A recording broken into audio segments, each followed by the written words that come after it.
Assalamualaikum. I am Ehtisham Mijaz, your biology teacher. In today's lecture, we are going to discuss about main components of human nutrition.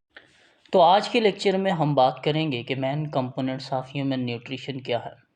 Humans को variety of nutrients की ज़रूरत होती है growth के लिए, reproduction के लिए, क्योंकि इन्होंने बच्चे पैदा करने होते हैं, इनकी जिस्म की ग्रोथ होनी होती है और अपनी लाइफ की एक्टिविटीज़ को मेंटेन करने के लिए इन्हें बहुत सारी न्यूट्रिएंट्स की ज़रूरत पड़ती है।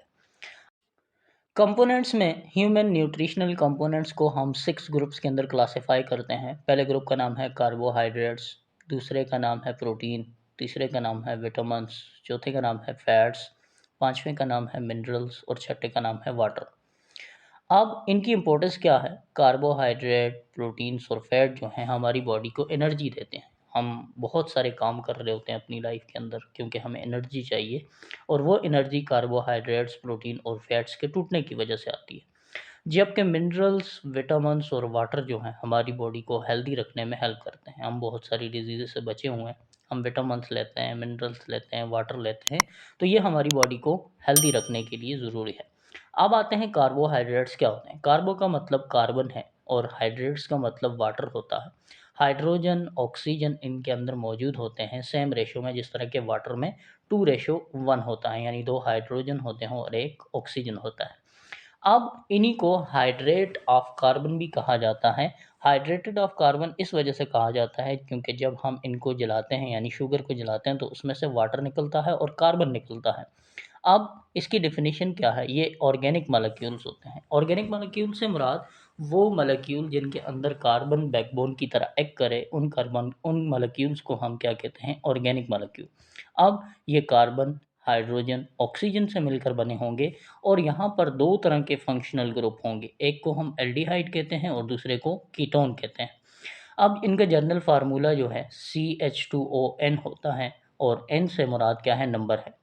टाइप्स ऑफ कार्बोहाइड्रेट्स को हम 3 क्लासिफिकेशन में डिवाइड, यानी क्लासिफिकेशन के मुताबिक इनको हम 3 कैटेगरीज़ के अंदर डिवाइड करते हैं।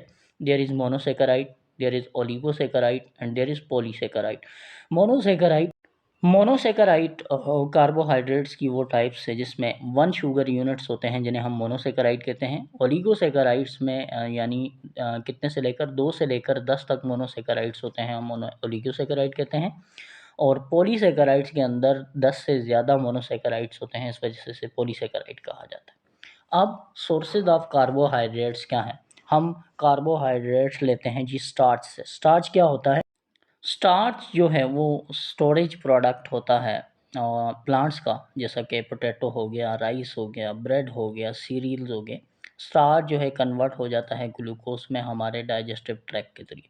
हम जब स्टार्च को खाते हैं तो हमारा स्टमक जो है स्टार्च को दोबारा कन्वर्ट कर देता है ग्लूकोज के। अब हम टेबल शुगर लेते हैं, जैसे हम सक्रोज़ कहते हैं। टी के अंदर, कॉफ़ी के अंदर सक्रोज़ जो है लार्ज अमाउंट में ये कन्वर्ट हो जाती है ग्लूकोज और फ्रक्टोज के अंदर। स्टोरेज ऑफ कार्बोहाइड्रेट्स क्या है? ग्लूकोज जो है वो ट्रांसपोर्ट होती है बॉडी टिश्यूज़ तक बाय ब्लड, और within the cell glucose जो है वो एनर्जी प्रोड्यूस करता है ताकि सेलुलर रिस्पायरेशन जो है उसके नतीजे में हमें एनर्जी मिलती है।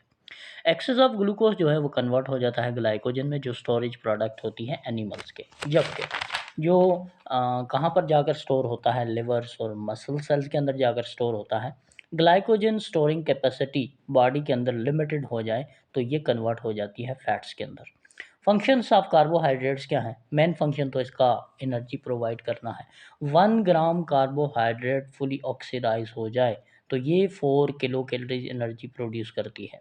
पॉलीसैकेराइड जो हैं स्टोरेज मॉलिक्यूल्स होते हैं, यानी ग्लूकोज ग्लाइकोजन की फॉर्म में एनिमल में और स्टार्च की फॉर्म में प्लांट्स में। स्टोरेज जो है कार्बोहाइड्रेट्स 2 ही हैं, ग्लाइकोजन और स्टार्च।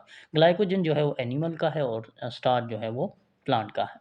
पॉलीसैकेराइड जो है ये एक्सीलेंट बिल्डिंग मटेरियल्स होता है डिफरेंट स्ट्रक्चर के लिए, लिविंग ऑर्गेनिज्म के लिए, जैसा कि सेलुलोज हो गया, काइटन हो गया।